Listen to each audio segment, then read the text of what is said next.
One area that's growing and is still growing is weight loss area, because a lot of people are having the bariatric surgery to lose weight.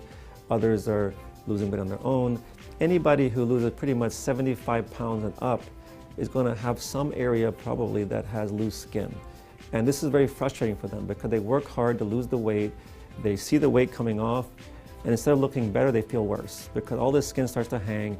They can't wear their clothes properly. They feel uncomfortable to be undressed. And so they feel frustrated. They feel like the job isn't done. And almost everybody who lost that kind of weight had loose skin around the midsection, their stomach, their waistline, and around to the back. Another area that's very common is the chest area for women, but also for men. They can become loose. The arms, and then of course the thighs are very common. A body lift is basically a circumferential tummy tuck that tightens the skin all the way around. In the front, it does the same thing as a tummy tuck, but it continues on the waist, on the sides, and also around to the back, where it gives you a bit of a buttock lift. It does a little bit of an outer thigh lift, and it makes everything balanced for them, both in and out of their clothes. We had a woman just recently who had loose skin of her arms and her chest. And of course she lost her volume and she wanted to restore that to her breasts. So we did a combination procedure, which is an upper body lift with an arm lift. So basically there we're adding breast implants to restore fullness. We're doing a breast lift to lift up that loose skin, but this is not a regular breast lift. It extends all the way to the side of the chest to get rid of that loose skin on the side of her chest as well.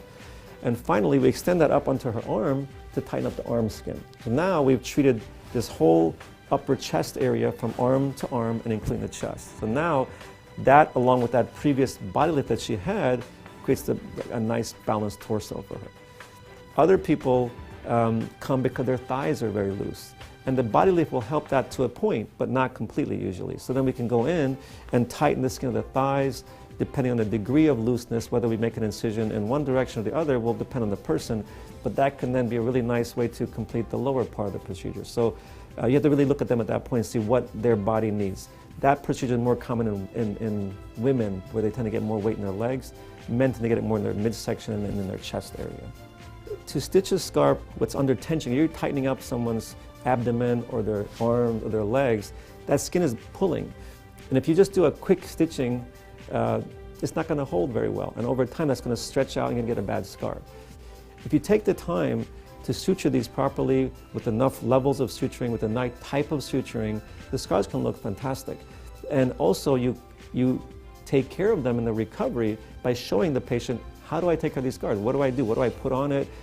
How do I avoid sunlight? How do I use silicone ointments to treat these things, silicone strips, and follow that with them and keep an eye on it. And if it starts to deviate, you can do things to get it back on track.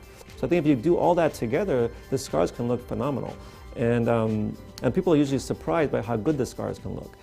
And in these procedures, you have to make scars because you're removing skin. There's no way to remove that skin without making those scars. So you have to really spend a lot of time to make those scars look really good also, so that they can feel good about their shape, but also their skin.